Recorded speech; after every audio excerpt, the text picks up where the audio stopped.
I never thought I'd have trust issues with my own parents.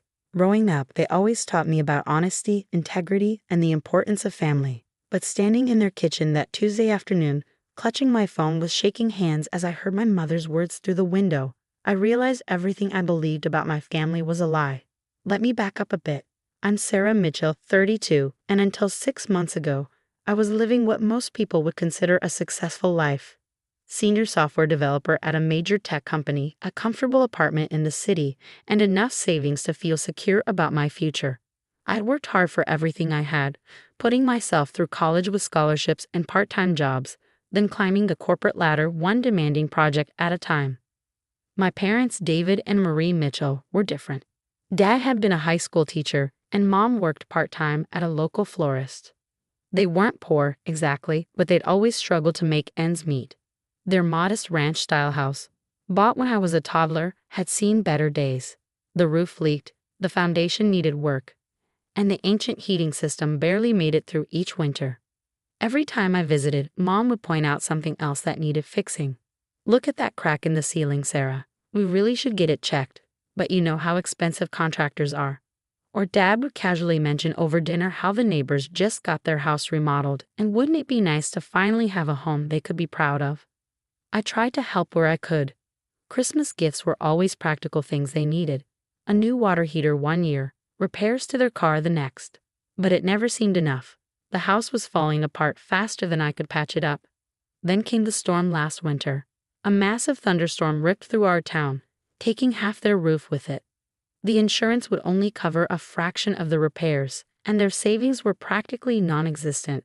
I found them sitting at their old kitchen table, surrounded by contractor quotes and insurance paperwork, looking more defeated than I'd ever seen them. "We'll have to sell," Dad said, his voice hollow. "Take whatever we can get and move into an apartment somewhere." Mom was crying quietly, dabbing at her eyes with a tissue. All those memories, David. Sarah's height marks on the doorframe, the garden I've tended for 30 years. I couldn't bear to see them like that. And why should they have to leave? I had the means to help, nearly $300,000 saved up for my own dream of starting a tech consultancy someday. But family comes first, right? What if? I started, then took a deep breath. What if I helped you rebuild? Not just patch things up, but really rebuild. The house you've always wanted. They both stared at me, Mom's tears forgotten. "Sarah, honey, we could never ask you for that," Dad protested, but I could see the hope in his eyes. "You're not asking. I'm offering," I said firmly. "I have savings, enough to tear down this house and build you something beautiful, something that will last." Mom started crying again, but for a different reason this time. She hugged me so tight I could barely breathe. "You're an angel, Sarah. We raised you right." Looking back now, I should have noticed how quickly their protests turned to acceptance, how smoothly they shifted from "we could never" to planning their dream home. But I was too caught up in their happiness, in the joy of being able to help the people who raised me. The next few months were a whirlwind of activity. We found a respected local contractor, Tom Branson, who specialized in custom homes. Mom and Dad would stay with my aunt while the old house was demolished and the new one built. I liquidated my investments, took out a small additional loan to cover everything they wanted, and work began. Every decision went through me since I was funding the project. Or at least, that's what I thought. Mom and Dad attended every meeting with the contractor, choosing high-end finishes, top-of-the-line appliances, and luxury features I hadn't even known existed. Each time the price crept up, they'd look at me with those hopeful eyes. "It's only a few thousand more, honey, and we'll finally have the home we deserve." I'll admit, I got caught up in their enthusiasm. When Mom wanted marble countertops instead of granite, I agreed. When Dad suggested a finished basement with a home theater, I nodded. The budget grew and grew, but I told myself it was worth it. This was for my parents after all. This was for family. Construction took 4 months. Every weekend, I'd drive out to check on the progress. The new house was gorgeous. A 2-story craftsman style with a wraparound porch, massive windows, and all the modern amenities my parents had always dreamed of. Watching their faces light up during each walkthrough made my dwindling bank account seem less important. Finally, 2 weeks ago, the house was finished. Mom and Dad moved in, and I helped them unpack. They were like kids at Christmas, exclaiming over every feature. planning where each piece of furniture would go. I'd never seen them so happy. "We're having a housewarming party next weekend," Mom announced as we unpacked boxes in the kitchen. "You'll come early to help set up, won't you?" Of course, I smiled, admiring how the afternoon sun streamed through the large windows. I wouldn't miss it. That's what brought me here today, arriving early to help with party preparations. I parked in a circular driveway, another added feature that had cost an extra $15,000, and was walking up to the house when I heard Mom's voice through the open kitchen window. "Of course we'll sell it once she pays it off. She's too naive to check the deed." I froze, my hand halfway to the door handle. "I know," Mom continued, laughing into what must have been her phone. "Can you believe she just handed over her savings like that? All those years of telling her to be responsible with money finally paid off. Once we sell this place, we can get that condo in Florida we've been looking at. Sarah will understand, she always does. She's such a good daughter." My legs felt weak. I leaned against the porch railing, my mind spinning. The deed. In all the excitement of planning and building, I'd never actually checked whose name was on the property. I just assumed. But no, that was the point, wasn't it? They counted on me not checking, counted on their dutiful daughter to trust them completely. I closed my eyes, took a deep breath, and pulled my laptop from my bag. I never went anywhere without it, force of habit from years of being on call for work emergencies. Setting it on the porch table, I opened my browser with trembling fingers. The county property records were public. It only took a few minutes to find what I was looking for. There it was, in black and white, the deed to 1247 Maple Street, registered solely to David and Marie Mitchell. My name appeared nowhere on the document. $300,000, my entire savings, the dream of my own business, gone. And for what? So my parents could flip the house I built them and buy themselves a retirement condo. I heard Mom ending her phone call inside, heard her humming happily as she moved around the kitchen. The kitchen I paid for, in the house I paid for, that they were planning to sell out from under me. My fingers hovered over the keyboard. I was a software developer, yes, but my job involved a lot more than just coding. I understood systems, networks, finances, and more importantly, I understood digital paper trails. Mom's humming got closer to the door. Any second now, she'd open it and find me here. Find me with my laptop open to the property records, with the truth laid bare before me. I had a choice to make. I could confront them now, demand answers, create a scene right before their precious housewarming party. That's what they'd expect from someone who just discovered such a betrayal. The dutiful daughter, hurt and angry, making emotional demands that would ultimately change nothing. Or, I could be smarter than that. I could do what I did best. Analyze the system, find the weaknesses, and develop a solution. After all, they taught me well about the importance of family, about responsibility, about paying what you owe. The door handle turned. I closed my laptop, plastered on a smile, and prepared to give the performance of my life. "Sarah, honey, you're early," Mom beamed, pulling me into a hug. She smelled of fresh-baked cookies and expensive perfume, another recent purchase I'd probably paid for. "Wouldn't miss it," I said, hugging her back. "This is going to be quite a party." She had no idea how right I was about that. As I followed her into the house, my house by any moral measure if not a legal one, I was already formulating a plan. Mom and Dad had taught me many lessons growing up. About trust, about family, about consequences. Time to show them how well I'd learned those lessons. The housewarming party was in full swing, and I watched my parents work the room like seasoned politicians. Mom kept gesturing at the custom moldings and imported light fixtures, while Dad proudly showed off his new home theater system in the basement. Every few minutes, one of them would make a point of hugging me, thanking their wonderful, generous daughter in front of their guests. If they noticed how stiff I was during these displays of affection, they didn't show it. I'd spent the last 3 hours smiling so hard my face hurt, playing the role of the doting daughter while my mind raced through calculations and possibilities. "Sarah, honey," Mom called from across the room. "Come tell the Hendersons about the marble countertops you chose." I hadn't chosen them, of course. They'd been Mom's idea, adding another $12,000 to the budget. But I walked over anyway, maintaining my facade. "Actually, Mom picked those out," I said, letting my fingers trail across the cool stone. "She has wonderful taste." "Oh, you're too modest," Mom gushed, wrapping an arm around my shoulders. Sarah handled everything. We're so blessed to have such a successful daughter who takes care of her parents. Mrs. Henderson nodded approvingly. You don't see that kind of family dedication much anymore. My children barely call, let alone help out like this. Well, I said, meeting Mom's eyes, family is everything, isn't it? We all get what we deserve in the end. Something in my tone must have registered because Mom's smile faltered slightly, but before she could respond, I excused myself to check on the catering in the kitchen. Once alone, I pulled out my phone and sent a quick email to Tom Branson, the contractor, just following up on those final documentation requests. Could you send over all the signed approvals and change orders? Need them for my records. I knew what I'd find when he sent them. Every change order, every upgrade, every budget increase had required a signature. And since I was funding the project, they'd all needed my signature. Except I was willing to bet that after the first few legitimate ones, Mom and Dad had gotten impatient waiting for my approval. My phone buzzed. Tom had replied already. Sure thing, Sarah. Give me till Monday to get everything compiled. Perfect. Phase 1 of my plan was in motion. I headed back to the party, grabbing a glass of wine on the way. In the living room, Dad was now showing off the smart home system to his golf buddies.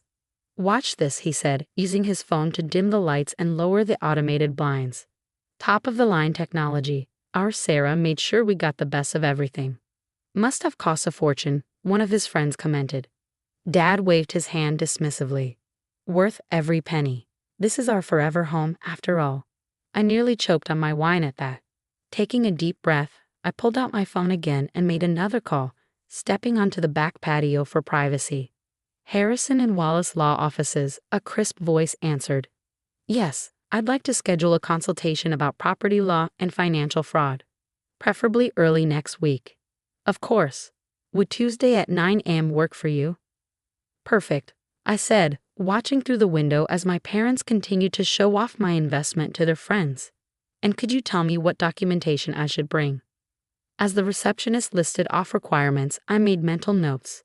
Most of what I needed was already in my encrypted cloud drive. I'd learned early in my career to keep meticulous records of all financial transactions. The rest I could get from Tom and my bank. The party finally wound down around 8 p.m. As the last guests left, Mom and Dad collapsed onto their expensive new couch, looking thoroughly pleased with themselves. That went wonderfully, Mom sighed happily. Everyone was so impressed. They should be, Dad added. This house is everything we've dreamed of. He looked at me. We can never thank you enough, sweetheart. I perched on the edge of an armchair, still nursing my wine. No need to thank me. Like Mom always says, family takes care of family. That's right, Mom beamed. Oh, by the way, the property tax bill came yesterday. It's quite a bit higher than we expected with the new assessment. We were hoping. You were hoping I could help with that too. I finished for her. Just until we get things sorted out, Dad said quickly. The retirement fund isn't performing as well as we'd hoped, and with the new utility bills being higher. I made a show of considering it. Send me the bill. I'll see what I can do. They both relaxed visibly. Why wouldn't they? Their dutiful daughter had never refused them before. You're an angel, Mom said, getting up to hug me. We're having the Clarks over for dinner next weekend. You'll come, won't you? Carol's been dying to see the house. Wouldn't miss it, I smiled, hugging her back. But I should head home now. Early meeting tomorrow. As I drove home that night, I felt oddly calm. The initial shock and hurt of the betrayal had crystallized into something harder, more focused. They thought I was naive, too trusting to check the deed, too loving to question their motives. They'd counted on my good nature, my desire to help family. But they'd forgotten something important. I was their daughter. I'd learned from the best. The next morning, I went into the office early. My team was in crunch mode for a big project, which gave me the perfect excuse to work late and avoid any surprise visits from my parents. Between coding sessions, I began gathering evidence. First, I pulled all my bank statements showing transfers to the construction company. Next, I dug up emails discussing the project, especially ones where my parents had specifically requested upgrades. Then I started documenting every penny I'd given them over the years, not just for the house, but all of it. The loans that were never repaid, the bills I'd covered, the expensive gifts they'd requested. By Wednesday, Tom had sent over the construction documents. Just as I'd suspected, there were dozens of change orders with my signature, except I'd only signed the first few. The rest were clearly forged, my parents apparently having grown confident that no one would check too carefully. I took everything to my meeting with the lawyers on Tuesday. Harrison and Wallace was a respected firm specializing in property law and financial fraud. The senior partner, Patricia Wallace, listened carefully as I laid out my case.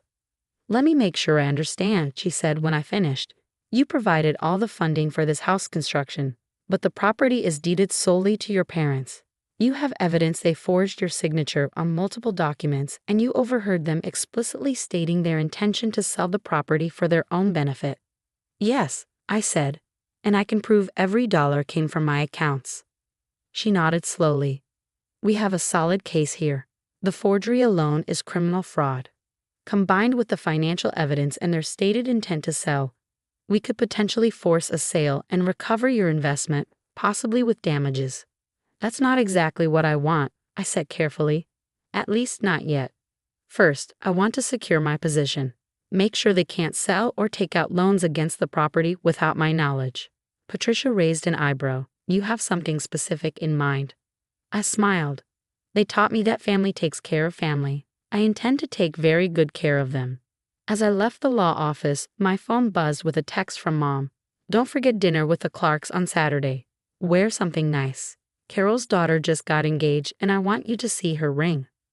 Maybe it will inspire you to get back into dating." I texted back a quick looking forward to it, complete with a smiling emoji. Then I called my bank and scheduled an appointment with their fraud department. Phase 2 was about to begin. Saturday evening arrived faster than I expected. I pulled up to my parents' house, my house, at least morally if not yet legally, precisely at 6 p.m. Through the massive front windows, I could see Mom arranging flowers on the dining room table. Crystal vase, fresh cut arrangements. Another expense on their seemingly endless list. I smoothed out my designer dress, bought years ago during better financial times, and grabbed the bottle of wine I'd brought. Time for another performance. "Sarah," Mom greeted me with her usual enthusiasm. "You look lovely. The Clarks aren't here yet. Carol just texted. They're running a few minutes late. Come help me finish setting up." In the kitchen, Dad was attempting to plate appetizers. He'd clearly been watching too many cooking shows on their new 75-inch smart TV. "How's work, sweetheart?"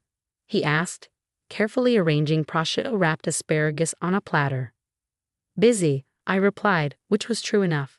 "But I had an interesting meeting with my financial advisor this week." Both of them paused momentarily in their tasks.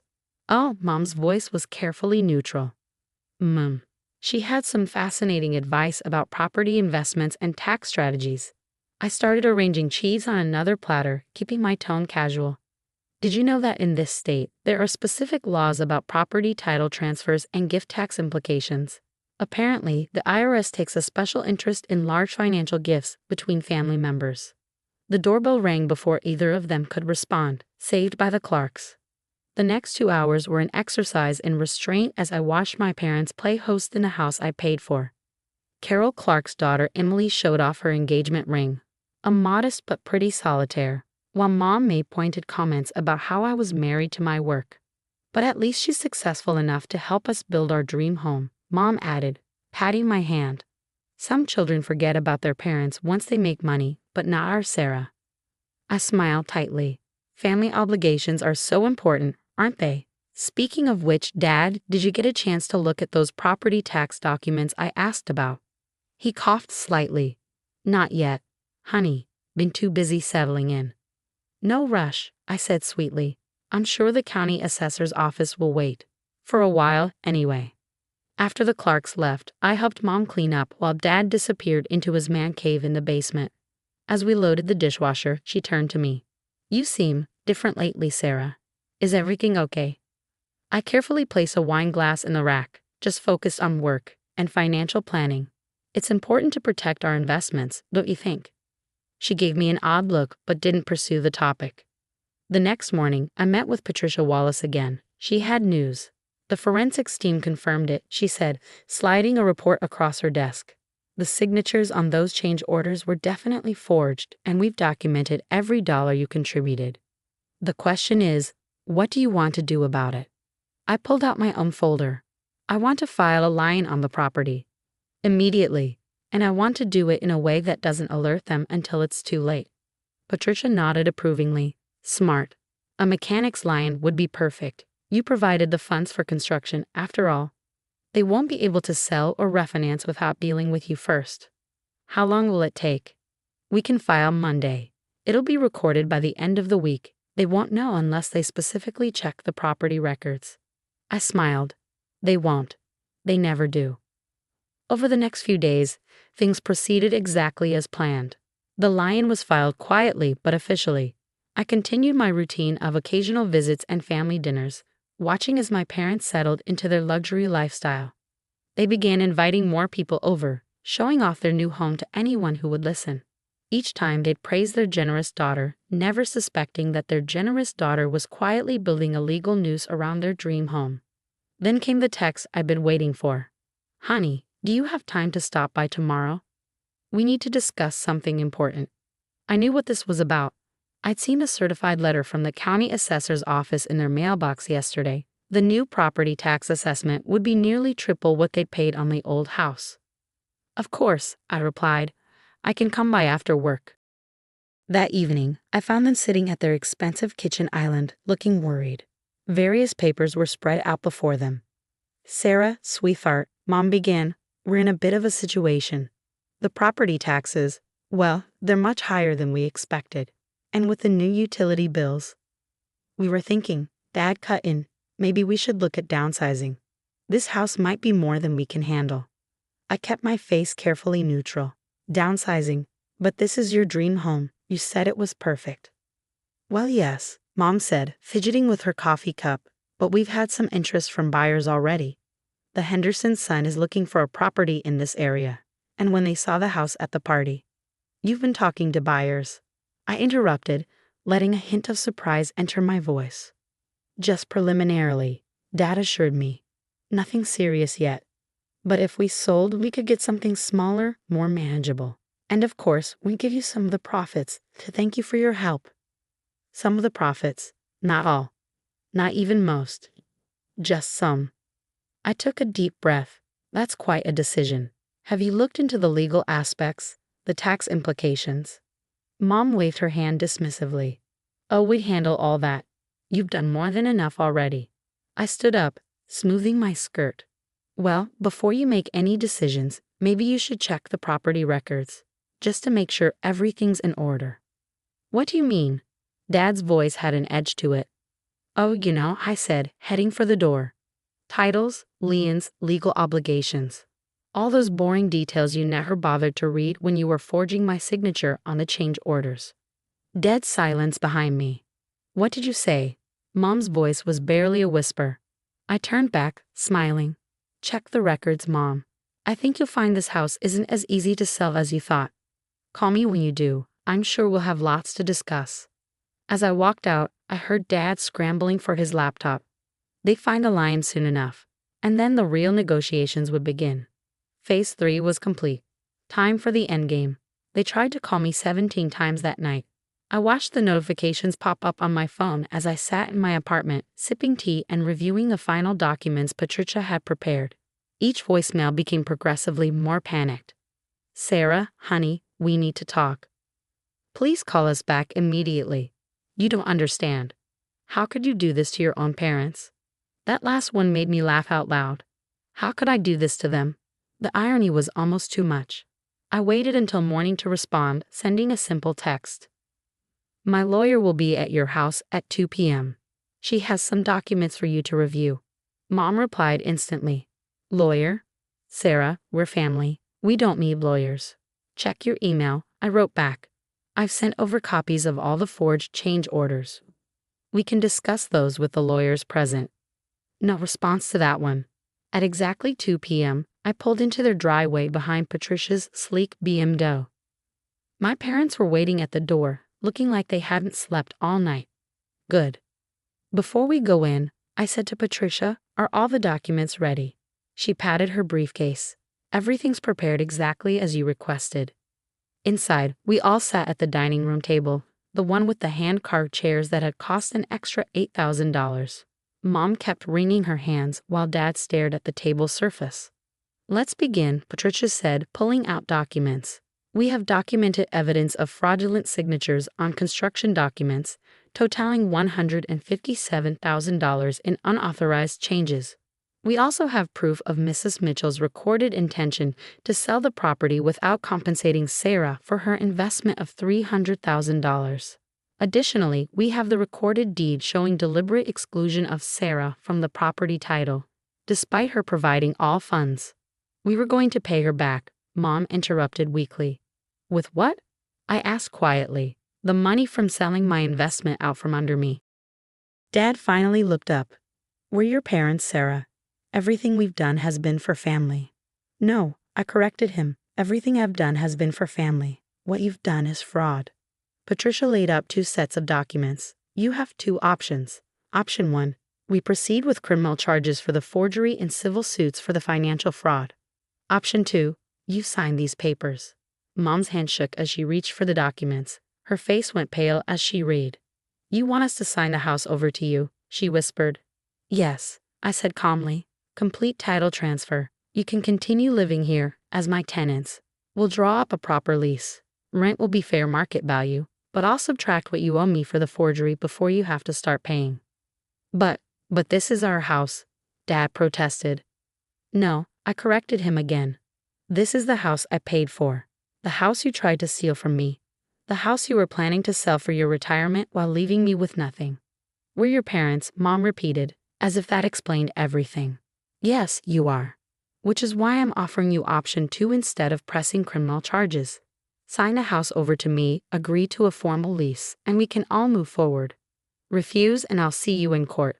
They stared at me like they didn't recognize me. Maybe they didn't. The dutiful daughter they thought they knew would never have stood up to them like this. "You have 24 hours to decide," Patricia said, standing. "I suggest you think carefully about your options." As we walked out, Mom called after me. "Sarah, please, we're still your family." I turned back one last time. "Yes, you are. And family takes care of family. Isn't that what you always taught me?" They signed the papers the next day. That was 6 months ago. They still live in the house. My house, legally and morally now. They pay their rent on time, probably afraid I'll evict them if they don't. The family dynamics have shifted dramatically. No more casual requests for money, no more guilt trips about helping out. They tread carefully around me now, finally understanding that their dutiful daughter has learned to stand up for herself. Last week, I got a call from Tom Branson, the contractor. He had another client looking to build a custom home and wondered if I'd like to invest. Apparently, he'd been impressed with my attention to detail on the previous project. I smiled as I declined. My money is going into my own investments now. I'm back on track with my dream of starting my own tech consultancy. And I've learned some valuable lessons about family, trust, and the importance of reading the fine print. Mom and Dad, they've learned some lessons too. About consequences. About respect. About the daughter they underestimated. Sometimes I catch them looking wistfully at real estate listings for Florida condos. But they don't mention moving anymore. They know better now. After all, everything we did was for family, right?